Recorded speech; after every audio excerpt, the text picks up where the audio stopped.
Y al buscar sacar el cálculo famoso, resulta que era una posta. Una posta. Una posta horrible. Normalmente el primer celo, lo normal es que a partir de los 8 meses, para poder tomar la decisión de qué vacunas poner.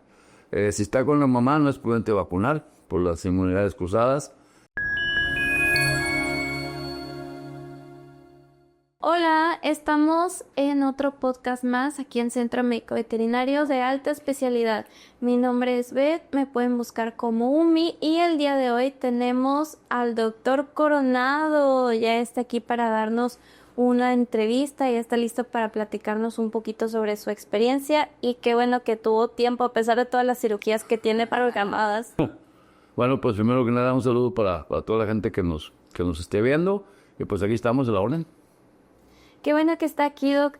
Cuéntanos un poquito de usted. ¿Qué lo motivó a estudiar medicina veterinaria? Pues al final de cuentas yo pienso que lo que a la mayoría, ¿no? Que de niños nos gustaban mucho los animales. Yo creo que esa es la respuesta que damos la mayoría de los veterinarios, digo, de la vieja escuela. Nos gustaban mucho los animales y por ahí empezamos a involucrarnos en el día a día. Yo tuve todo tipo de mascotas, tuve gallos, tuve águilas, tuve perros, tuve gatos, tuve cotorros. Entonces, en base a eso, pues va creciendo un interés en integrarse más con las mascotas. Sería mentira decir que de niño decía uno yo los quería salvar porque realmente no era la intención de uno. La intención de uno era tener más mascotas y convivir con ellas. En el camino del tiempo, pues yo creo que uno va agarrando más amor por los animales y se empieza a interesar en querer ayudarlos. ¿Y usted de dónde es, Doc? ¿Es de aquí de Nuevo Laredo? No, yo soy originario de Monterrey, Nuevo León. Estudié en Monterrey, Nuevo León. La carrera la estudié en el Centro de Estudios Universitarios y me recibí en el año de 1989. Wow, y sabemos que tiene su especialidad, ¿verdad? Entiendo, en el camino de la carrera, me especialicé con animales exóticos, atiendo animales exóticos, primates, reptiles, aves, perros y gatos. ¿Cuál es su mascota favorita? Hablando de especie, las aves. Las aves. Las aves, los loros, algunas aves como las águilas, halcones. Desafortunadamente, pues hay muchos que están en periodo de extinción y no puede en ocasiones uno darles el hábitat adecuado. Pero son los animales que más me gustan. ¿Y cómo se decidió, después de estudiar medicina veterinaria, a pasar a su especialidad, lo que es estudiar todo tipo de animales? Pues es que eso se va dando con el camino del tiempo, ¿no? Todos los doctores de la vieja guardia, en la escuela nos enseñaron a atender de todo, desde caballos, vacas, borregos, chivas, conejos, sí, perros, gatos. Antes salías de la escuela habiendo manejado un poco de todo. Entonces no es difícil, ya que estás en la carrera, ir adoptando algún tipo de especie para manejarla o para atenderla. Lo de los exóticos, pues en el camino del tiempo igual se fue dando porque empecé a involucrarme con gente que tenía este tipo de animalitos, gente que los atendía. Me gustó y pues ahorita en la actualidad, bendito Dios, tenemos mucho trabajo atendiendo exóticos aquí en Nuevo Laredo, como son tigres, como son leones, lémur, monos. Ya que lo tenemos aquí, estamos muy interesados en que nos cuente todo sobre al momento de adoptar una mascotita que no tiene ninguna vacuna, nada. ¿Qué es lo primerito que le vamos a poner? Suponiendo que es un perrito o un gatito, ¿cuál es la primera vacuna que le tenemos que aplicar? Ahí vamos a hablar de la zona de aquí de Nuevo Laredo, porque cada zona del país o cada zona de cada país tiene sus protocolos o sus programas de vacunación de acuerdo al tipo de enfermedades que hay. Entonces, en esta zona, lo que viene siendo el Nuevo Laredo y Laredo, Texas, el parvovirus y el moquillo son enfermedades que están a la orden del día. Hay mucho. Entonces, por eso el programa varía un poquito con otras zonas del país, inclusive Monterrey. Entonces, le voy a hablar de lo que se recomienda aquí en Nuevo Laredo. Cuando uno adquiere una mascotita, lo más importante es saber a qué edad se destetó, a qué edad se lo quitaron a la mamá. Sí, Okay. porque es parte fundamental para poder definir qué vacunas empezar poniendo o a qué edad. es importante saber a qué edad se destetó, para poder tomar la decisión de qué vacunas poner. Si está con la mamá, no es prudente vacunar por las inmunidades cruzadas. Entonces, si se destetó a las 4 semanas, a las 6 semanas, a las 8 semanas, es un tema un poquito complejo. Le voy a explicar las vacunas que aplicamos. Normalmente se aplican entre 6 y 8 semanas, ¿sí? Considerando que se destetó entre 4 y 5 semanas la mascota. Okay. Entonces, se les aplica una vacuna que nosotros conocemos como DP. La DP es una vacuna que protege contra la enfermedad del moquillo o distemper y contra la enfermedad del parvovirus. En algunas partes del país aplican una múltiple a esa edad contra parvovirus, influenza, leptospirosis, vienen 5 o 6 enfermedades. ¿Por qué nosotros utilizamos esto? Hay un porqué. En esta zona, como repito, hay mucho parvovirus y hay mucho moquillo. Entonces, la idea es proteger a esos cachorros rápido con anticuerpos para estas enfermedades. Por eso es que se aplica una vacuna que solamente tenga esas 2 enfermedades. Más específico. No distraemos el sistema inmune con protegerlo con muchos anticuerpos, simplemente 2 enfermedades que son muy comunes en la zona. O sea, ahorita aquí todo el año hay parvovirus y todo el año hay moquillo. No es por temporada entonces. Se supone, teóricamente sí, pero viendo cachorros siempre hay riesgo de parvovirus. A mí me ha tocado aquí en Nuevo Laredo que todo el año tenemos pacientes internados con parvovirus. Obviamente hay épocas del año donde hay más, hay más perritos afectados, pero todo el año hay. Pues si ahorita sí es temporada que medio frío, ahorita hay cerca de 8 o 10 perritos con parvovirus que tenemos internados. En tiempo de calor, pues mucho más. Pues sí. Entonces, se les recomienda aplicar estas 2 vacunas. La DP es una dosis, a los 14 días se repite. Y ya después de eso, se aplica 3 múltiples. Sí, todo con un intervalo de 14 días. La múltiple viene siendo un refuerzo a distemper y a parvovirus, ¿sí? Y vienen otras enfermedades como adenovirus, parainfluenza y leptospirosis. Al final ya tenemos un complemento de vacunas como son la yardia, la borretela y la rabia. En cualquiera de las sucursales que tenemos se les puede dar un protocolo por escrito para que lo vayan manejando y lo vayan conociendo. Sobre la vacuna de la rabia, me llama la atención que antes se aplicaba una vez al año, bueno, desde que cumplían el año, y veo que ahorita ya se les está poniendo antes. ¿Saben el por qué? Hasta donde yo sé, desde que yo tengo idea de la vacuna de rabia siempre se ha aplicado a partir de los 3 meses. Okay. A partir de los 3 meses, que es anual. Se recomienda que sea anual. En algunas partes de la República se aplica semestral. Y hay algunos lugares donde salió una vacuna que se puede aplicar inclusive al mes de vida. De la rabia. La de la rabia. Pero nosotros seguimos más con los protocolos que conocemos y es a los 3 meses de la rabia, ¿sí? Porque sí hay algunas vacunas en el mercado que dicen que se puede aplicar a 2 meses y al mes. Nosotros aplicamos a los 3 meses, que es lo que yo tengo razón desde que empecé a estudiar veterinaria y me recibí, a partir de los 3 meses, y hay quienes la ponen semestrales y hay quienes la ponen anuales. Ok, depende de la vacuna entonces. Ahí es de la zona, es de la zona. Ok. ¿Y de dónde salió esto de que se vacunaban hasta que tenían el año de edad? Desde la primera vez que lo escucho. ¿En serio? Yo sí lo había escuchado bastante veces, de que hasta que cumpla el año se podían vacunar. No, es la primera vez que lo escucho. Yo siempre he tenido la idea de que se vacuna a partir de los 3 meses. Inclusive, en el sector salud te recomiendan que después de los 3 meses se ponga la vacuna de la rabia. En gatitos y perros, ¿verdad? En Cualquiera. así es. Ok. Y aparte de las vacunas, las desparasitaciones, ¿cada cuánto las tenemos? Mire, la desparasitación se recomienda que sea a las 4 semanas, ya sea perro o gato. Después a los 15 días, después al mes. Y lo ideal es que sean cada 3 meses. Es que desafortunadamente casi la mayoría de los desparasitantes son curativos, no son preventivos. Entonces si es una mascotita que convive mucho con nosotros y de repente sale del jardín y eso, pues lo ideal, lo recomendable es que sea cada 3 meses. Y inclusive la gente que sabe mucho de parasitosis en veterinaria recomienda que puede ser hasta una vez al mes, para evitar riesgos de que pueda haber alguna contaminación o alguna enfermedad zoonótica que transmita de parásitos de la mascota al humano. Tenga o no tenga, ¿verdad? Aunque no le veamos algo. Normalmente son curativas, pero es difícil que no tengan. Hay parásitos que pueden pasar desapercibidos y bajo un estado de estrés se proliferan. Entonces lo ideal es, si se puede hacer cada 3 meses, nosotros recomendamos cada 3 meses, pero hay gente que lo hace cada mes o cada 2 meses.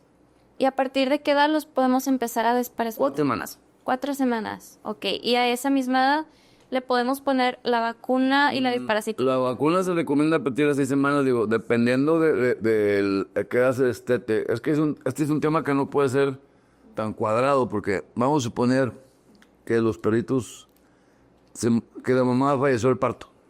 Ok. Entonces, esos perritos ya a las 4 semanas tienen que recibir una vacuna, porque no están recibiendo ninguna defensa de la mamá. Entonces digo, no es algo tan cuadrado, hay que saberlo manejar de acuerdo a con qué antecedente llega el cachorro. Ah, ok. Depende del caso. Ahora. Exacto. Y después de que ya se le pusieron, digamos que la DP, la múltiple o la triple y la rabia, ¿sigue alguna otra? Y ya de bordetela, al final se aplican 2 dosis de Yardia y una de bordetela, con intervalo de 2 semanas. Después de acabar con las múltiples, se ponen 2 dosis de Yardia. En esas 2 dosis, una va acompañada de una de bordetela y la final va acompañada de la rabia. ¿La de Yardia para qué es? La Yardia es un protozoario, un tipo de parásito que ataca el sistema digestivo. Los síntomas principales son diarreas, algún cambio en el excremento, no comen, bajan de peso.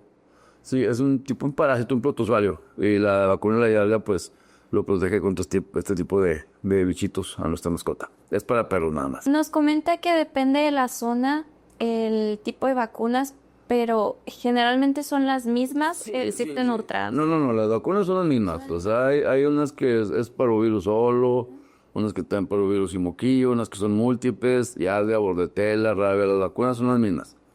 Lo único que cambia un poquito son parecidos, son muy parecidos los programas, pero pues cada zona, de acuerdo a las incidencias, va planeando sus programas de vacunación, ¿verdad?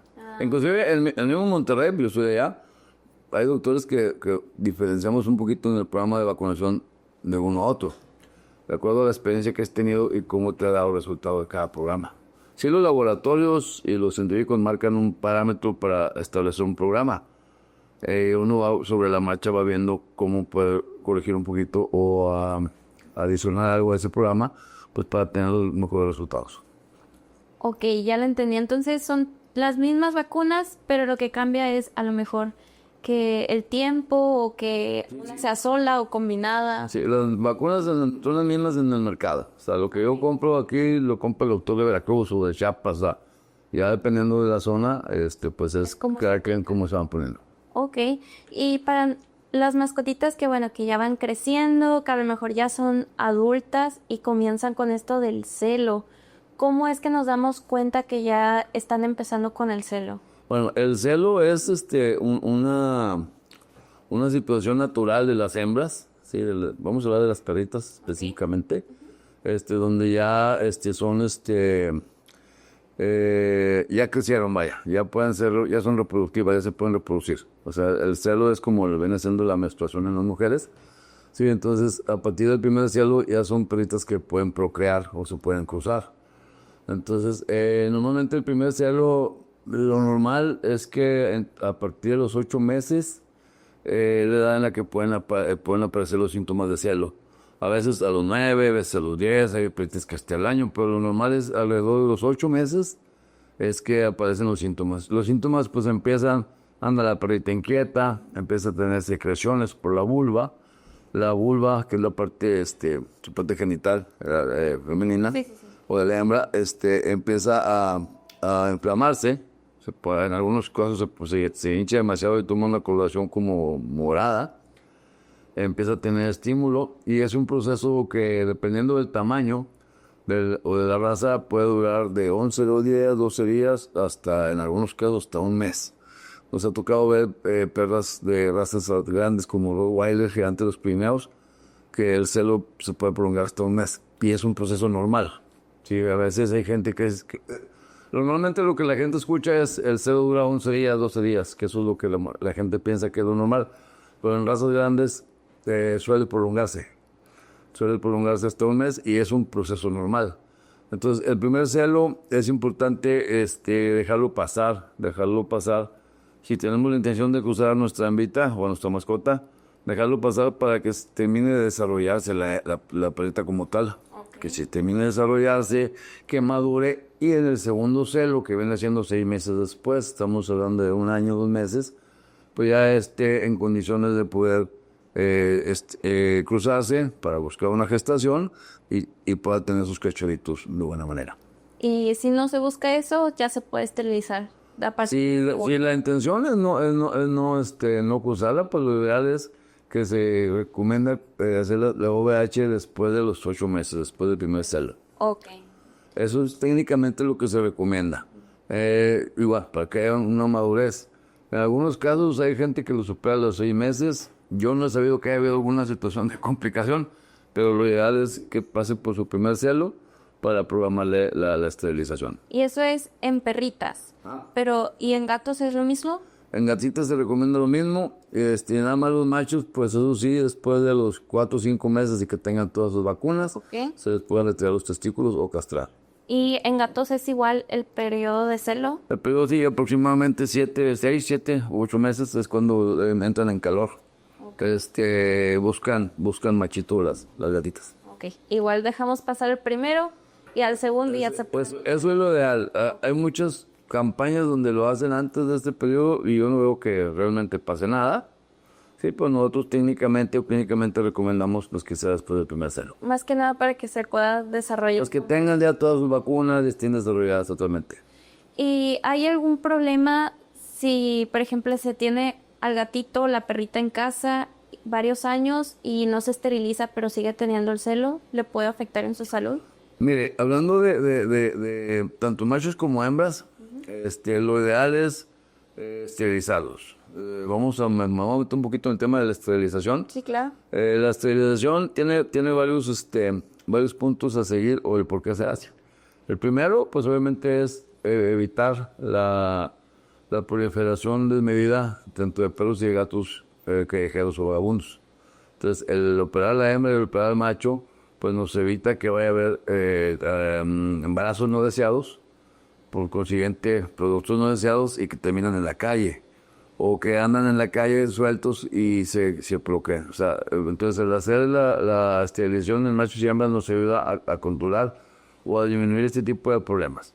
Yéndonos a nuestra mascota, que no sale y eso, como usted lo menciona, en los machitos, después de cierta edad, igual que en los hombres, puede haber problemas de prostatitis, puede haber problemas de cáncer en próstata, puede haber tumores.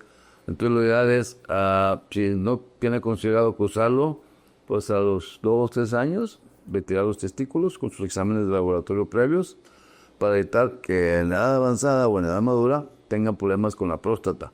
En las hembras es lo mismo.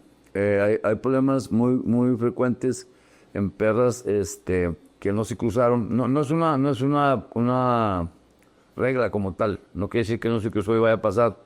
Pero muchas perritas que no se cruzaron tienden a tener problemas en edad avanzada que conocemos como piometras o metritis, que es pus en la matriz. Es un problema hormonal que se vuelve infeccioso.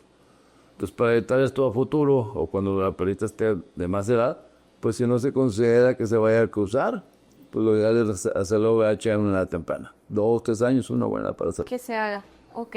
Y para, por ejemplo, gatitos que hemos visto, bueno, en mi caso yo tengo una gatita que apenas tiene el año, pero ha entrado en celo más seguido. ¿Es normal eso? En muchos, el sistema hormonal de las gatitas es muy introvertido, es muy complicado, porque inclusive habría que meternos a fondo o quizás hacer una plática para eso, para explicarlo bien, porque hay gatitas que aún operadas pueden entrar en calor sin ovarios.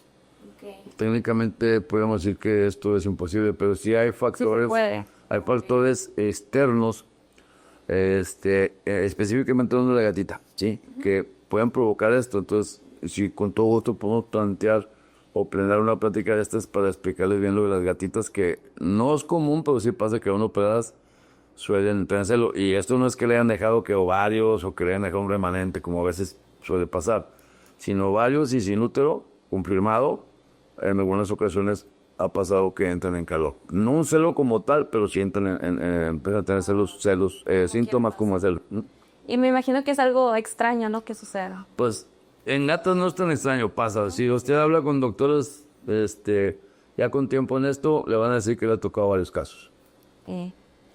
Muy bien, y para esterilizarlo sabemos que se les manda a hacer estudios, pero creo que muchas personas como que no saben bien para qué sirve como tal el estudio. Sabemos que hay varios. ¿Cuáles son los que les realizan? Mira, ahí entra dependiendo de la edad, ¿sí? Cuando son pacientes muy jóvenes se recomienda hacer una biometría hemática. Sí, la biometría hemática es un examen que nos puede marcar pues, parámetros como si hay algún proceso infeccioso, si hay algún tipo de anemia, si trae algo de defensas bajas. Entonces, con ese examen podemos evaluar si es candidato a cirugía. También recomendamos otro examen que se llama, ya sea en gatitos, es el enafelino, o en perritos el 4DX, que nos descarta o nos confirma enfermedades muy comunes aquí en la zona. En el caso de los gatitos o los felinos, SIDA o leucemia, hay mucho. Y en el caso de los perritos es Lyme, anaplasma, filaria y Ehrlichia. Son todavía más. Son tres, la Ehrlichia, Lyme y en la plasma nos transmite la garrapata, la filaria es un gusano que se aloja en el corazón, pero hay mucho en la zona. Entonces, por eso lo que es la biometría y el ENAP, ya sea felino o de peritos, se recomienda como un tipo de exámenes prequirúrgicos para ver que esté en condiciones de... Y hablar de un paciente de 5 años en adelante, pues se recomienda hacer también una química sanguínea. Ya la química sanguínea, que es un examen también de sangre, pues podemos ver si hay algún problema hepático, algún problema renal, algún problema pancreático, algo que pueda complicar o que no se pueda, o que haga que no sea candidato a cirugía el paciente. ¿Y estos exámenes son muy precisos? ¿Tienen algún margen de error o algo? No, son precisos. Son muy precisos, no hay fallo. Para nada. Y, por ejemplo, si no los vamos a operar, pero simplemente queremos como que estar revisando nuestra mascotita y que esté bien, ¿se le pueden realizar los... Sí, ese es otro tema, es que lo digo con gusto, lo planteamos. Nosotros recomendamos un check-up. Un check-up, arriba de los 4 o 5 años, recomendamos hacerle a las mascotas, ya sean perros o gatos, un check-up mínimo anual. En ese check-up nosotros hacemos exámenes de sangre, exámenes de orina, hacemos rayos X, una ecografía tanto del abdomen como de corazón. Sí, o sea, es un chequeo general, pues, pero con laboratorio. O sea, no es una... Se hace un examen físico, obviamente, se revisa todo, ojos, piel, que no haya hernias, todo. Se hace un check-up de exámenes generales para ver si no hay algún problema, porque muchas veces hay enfermedades que son mudas, que ahí empiezan, pero aparentemente no hay un síntoma, pero por ahí empiezan a dar problemas. Entonces, ¿qué mejor que poder detectar en su fase inicial y poder contraatacar? Ok, entonces, una vez al año, pedir que le hagan... Después de los 5 años, okay. O igual a la edad que quieran. Nosotros recomendamos porque en esa edad es cuando empieza a ver los achaques.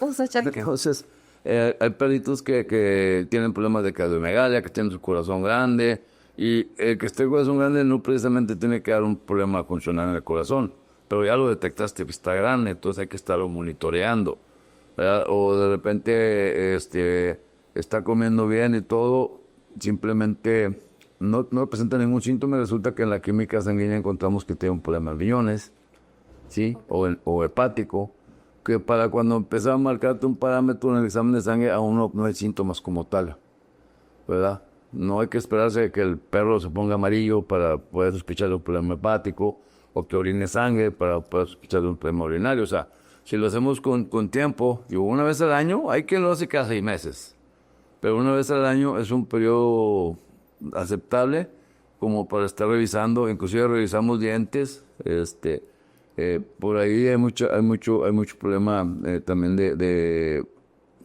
acumulación de sarro, encías inflamadas. Hay que hacer una revisión completa por lo menos una vez al año con sus exámenes finales. Ok. ¿Y hay algunos perritos o gatitos que puedan ser más propensos a tener enfermedades antes? Pues eso, hablando de razas, pues hay unas razas que son que tienen muchos padecimientos. El Bulldog es una de ellas. Sí, cada raza de alguna manera tiene como un estatus de enfermedades frecuentes. Por decir, el Cocker, el Basset Hound, perros de oído, de oreja larga, presentan problemas de otitis, problemas en oídos. Perros como el Shar Pei, el Bulldog, tienen mucho, presentan problemas de piel, problemas en ojos, ¿sí? Perros como el Boxer, el Doberman, tienden a presentar mucho problema de tumores. O sea, y cada raza, si te pones a buscarle, tiene alguna situación de lo que es más frecuente en ellos. ¿Tienen algo? Estoy como encargado de las cirugías de aquí del hospital. ¿Cuál es el proceso de preparación para cada una de las cirugías? Bueno, el proceso de preparación varía de acuerdo al tipo de cirugía que vayamos a realizar. Sí, dependiendo de si es una cirugía correctiva para un traumatismo, si es una cirugía por requerimiento, como son las esterilizaciones, si es una cirugía por enfermedad, ¿sí? Entonces, pues los procedimientos de preparación son los mismos, hacer exámenes previos, ya que se confirma que se va a realizar la cirugía, pues el perrito pasa por un área de esterilización, se limpia, se baña, ¿sí? Se rasura o se depila la zona por donde se va a incidir, y ya se empieza con los procesos de preanestésicos, anestésicos, y se empieza ya la cirugía en quirófano. Terminando la cirugía, pues tenemos varias áreas de recuperación. Dependiendo de la cirugía, pues ya si se le va a poner un cuello saberino, si va a requerir de curaciones, si va a requerir algún vendaje, si va a requerir algún tipo de fisioterapia, pero cada cirugía son independientes, de acuerdo a que se tenga que hacer o que se requiera hacer. ¿Y cuál es la cirugía más difícil que ha hecho? Bueno, yo creo que como difíciles todas siempre son un reto, ¿verdad? Hay una que sea más complicada. Hay unas más rápidas, hay unas más tardadas. Pues ya en el camino del tiempo, pues las hace uno más prácticas. Pero pues, aunque nos guste mucho la cirugía, toda cirugía tiene un factor riesgo. Entonces, no es tanto que sean complicadas, a veces son unas más laboriosas que otras. Y difíciles, pues, digo, todas se pueden complicar, todas pueden llegar a ser difíciles. Ya sobre la práctica uno las va haciendo, como digo, más rápido, más prácticas, pero siempre está el que pueda aparecer alguna complicación. Por eso es que nunca hay que decir que hay cirugías fáciles. Y como médicos, cuando van a hacer una cirugía, también tienen anestesiólogo, asistente, todo. En lo posible hay un asistente y un anestesista. Ok. Y usted nada más, serían 3 personas en quirófano. Solamente 3. A veces, bueno, lo normal es que sí, es el anestesista, el asistente y el cirujano. Ok. ¿Y cuál es la cirugía más extraña que ha hecho? ¿Alguna que le haya impresionado? Pues hay varias, pero entre ellas hay una que un día me llevó un gatito a urgencias. El gatito llegaba postrado, débil, con sus mucosas pálidas, en estado casi de shock y con el abdomen distendido. Se le hizo una ecografía y encontramos que había un cálculo en vejiga y que la vejiga está obstruida. Entonces se procedió a realizar la cirugía de emergencia, ¿sí? Entramos abdomen, sacamos vejiga, empezamos a vaciar vejiga y al buscar sacar el cálculo famoso resulta que era una posta. ¿Una posta? Una posta horrible. ¿Cómo llegó ahí?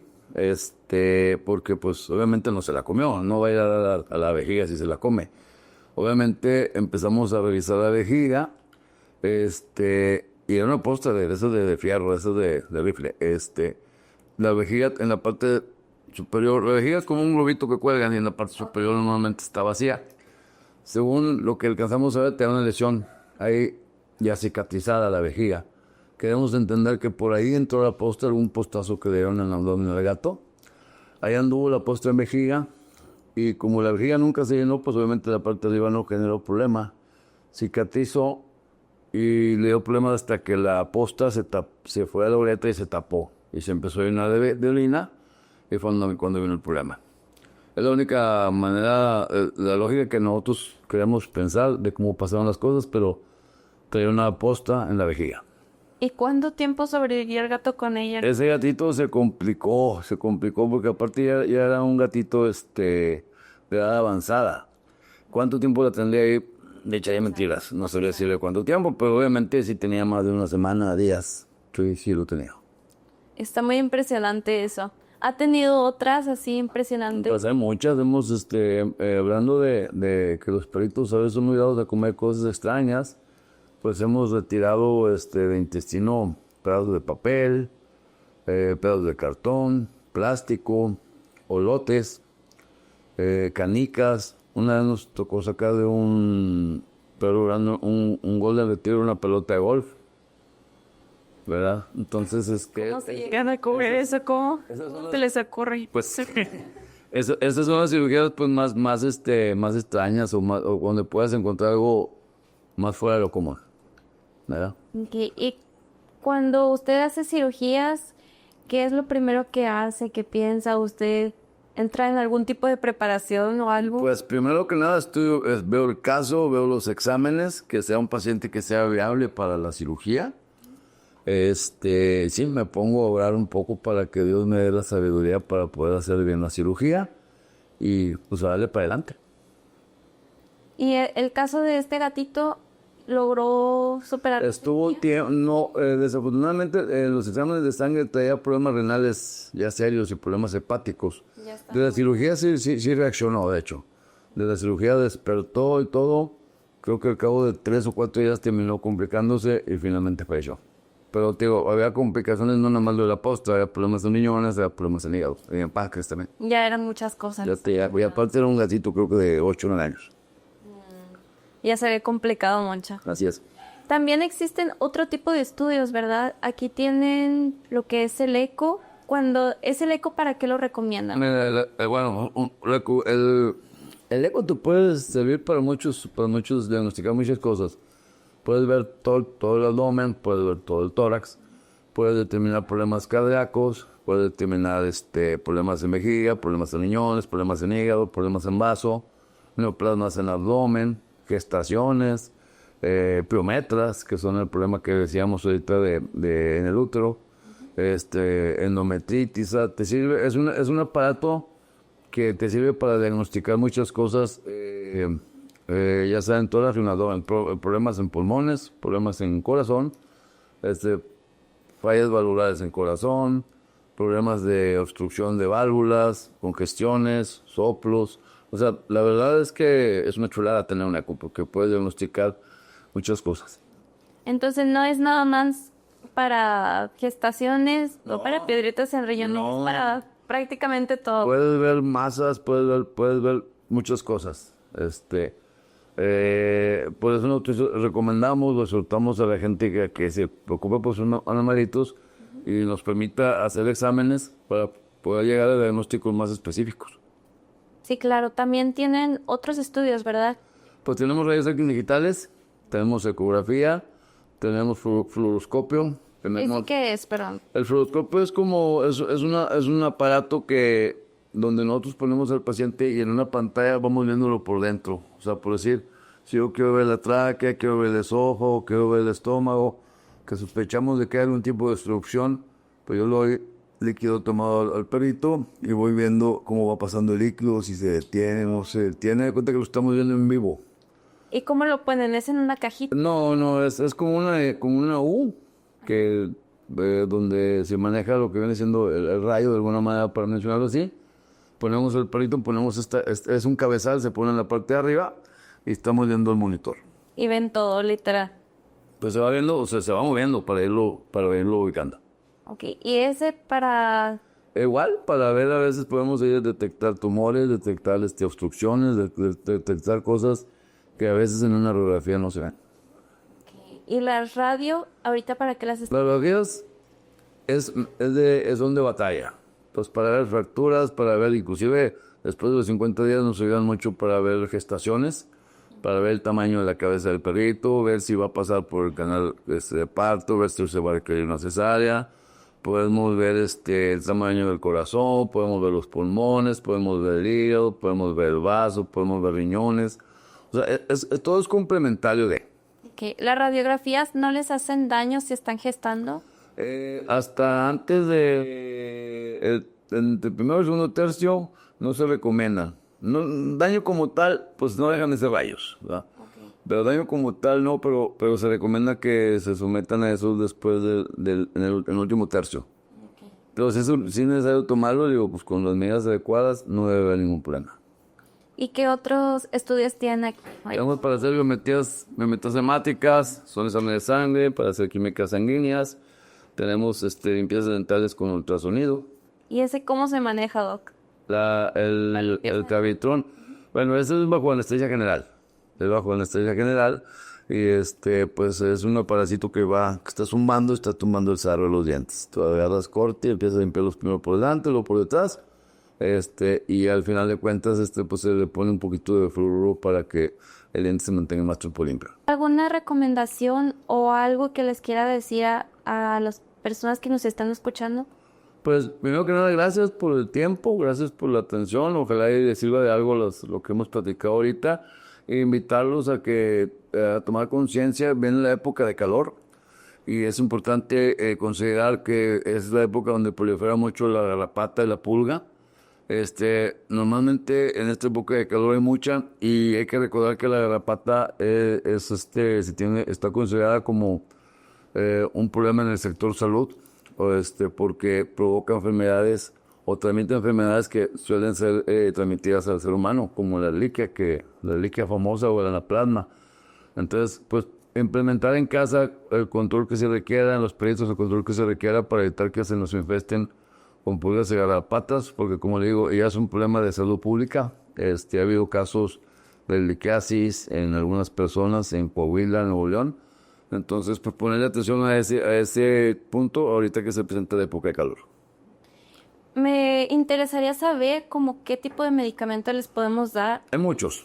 Yo los invito a que vayan a nuestras sucursales, porque pueden ser pastillas, pueden ser geles, hay uno hasta inyectado. Entonces, con toda confianza, es en redes sociales o en físico, ahí en las sucursales que tenemos, los podemos atender para explicarle cuál es el mejor o lo que se le puede adaptar mejor a su mascota. Yo creo que hay que hacer un podcast sobre eso después. Cuando quiera lo hacemos. ¿Algún otro consejo? ¿Ya es todo? Pues un saludo y los esperamos en las sucursales para cualquier cosa que se les ofrezca. Ahí estamos a la orden. Perfecto, muchas gracias, doctor, por estar aquí con nosotros. Gracias por tomarse el tiempo para este podcast y para las personas que nos están escuchando. Muchas gracias a todos ustedes. Esperemos que pongan en práctica todos los consejos que nos dio el doctor Coronado y nos vemos en el siguiente podcast.